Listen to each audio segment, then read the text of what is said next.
जी, दिल्ली से। राधे राधे महाराज जी। महाराज जी, अब कछु नाथ ना चाहिए मोरे, दीन दयालु अनुग्रह तोरे। महाराज जी, ऐसी स्थिति कब प्राप्त होती है साधक?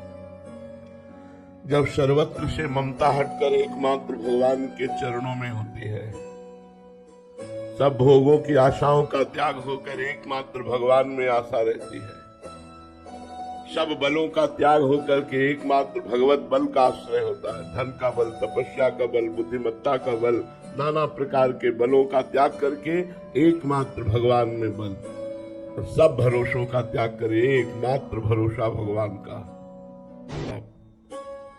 उस आनंद का अनुभव होता है जो आनंद ब्रह्मा जी को भी नहीं है, तब हृदय से निकलता है। अब कुछ नाथ न चाहिए मुझे। नाथ, जिस आनंद के लिए मैं अनंत जन्मों से भटकते हुए विविध कर्मों को करता हुआ, विविध भोगों को भोगता हुआ कभी प्राप्त नहीं कर पाया, वो आनंद आज आपकी कृपा से मिला, इसी की खोज थी। हे नाथ, अब कुछ नाथ न चाहिए मोरे, दीन दयाल अनुग्रह तोरे। वो भगवदानंद है, वो परमानंद है, वो जब प्राप्त होता है तो फिर और कोई चाह नहीं रह जाती, लेकिन वो तभी प्राप्त होता है जब कोई भरोसा, कोई बल, कोई आस किसी अन्य से न हो, एकमात्र श्री भगवान से हो, एकमात्र श्री भगवान अपने हो, दूसरा कोई हमारा नहीं।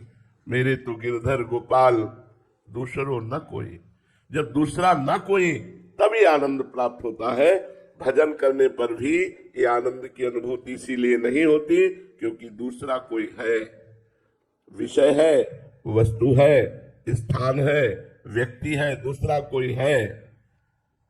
कह हरिदास ते जीव विमुख भय जे दूसरी करिदारी। दूसरा कोई है तो हरि से विमुख हो। जब दूसरा कोई नहीं है तो मेरे तो गिरधर गोपाल, दूसरों न कोई। ये आनंद, ये स्थिति तभी प्राप्त होती है। इसीलिए बहुत प्रयास करने पर भी इस आनंद का अनुभव नहीं हो पाता, क्योंकि हम फैले हुए हैं, समेट नहीं पा रहे। हमारी आसक्ति किसी विषय में, किसी वस्तु में, किसी व्यक्ति में, किसी स्थान में फंसी ही रहती है। जब त्रिभुवन के किसी भी वस्तु, व्यक्ति, स्थान, पद, प्रतिष्ठा, सुख में हमारी किंचन मात्र रति न रह जाए, तब ये आनंद प्राप्त होता है।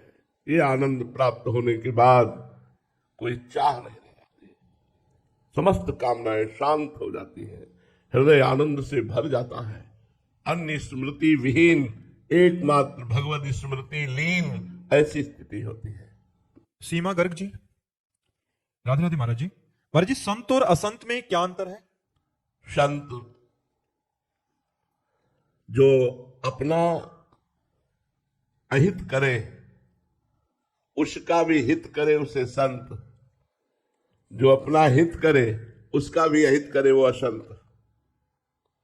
असंत भगवान से विमुख, पापाचरण रत, शास्त्र की आज्ञा के विरुद्ध आचरण करने वाला, मनमानी आचरण करने वाला, समस्त आसुरी संपदा से युक्त, शास्त्र आज्ञा का पालन करने वाला, दैवी संपदा से युक्त, सर्वलोक मंगल चाहने वाला, निरंतर भगवान के चरणों में अपने चित्त को समर्पित किए हुए, काम क्रोधादि दोषों पर विजय प्राप्त किए, वही संत है। काम आदि मद दम्भ न जाके, तात निरंतर बस में ताके, वही संत है जो भगवान को प्रेमाधीन किए हुए है।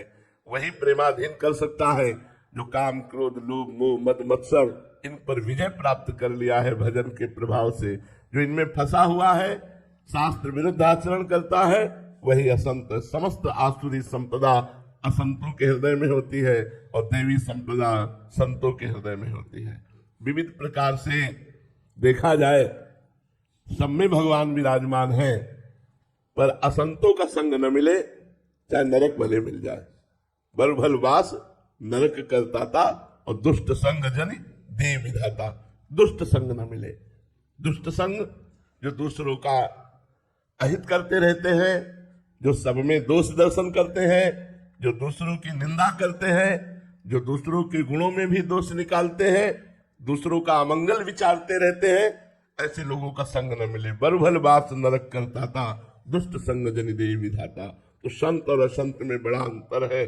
संत भगवान का कृपा का स्वरूप होता है, असंत भगवान से विमुख होता है।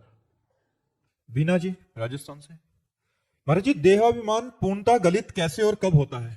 जब संतों का संग होता है, शास्त्र का स्वाध्याय होता है, निरंतर भजन होता है, तो संत संग और शास्त्र स्वाध्याय से पवित्र भजन के द्वारा जब ज्ञान उत्पन्न होता है तो अज्ञान जनित देहाभिमान नष्ट हो जाता है। अगर संत संग ना हो तो अब देहाभिमान नष्ट नहीं होगा। देहाभिमान नष्ट होता ही संत संग से है। बहुत कृपा है जिनको संत संग मिला है और वो भजन परायण है, धीरे धीरे देहाभिमान गलित हो जाएगा।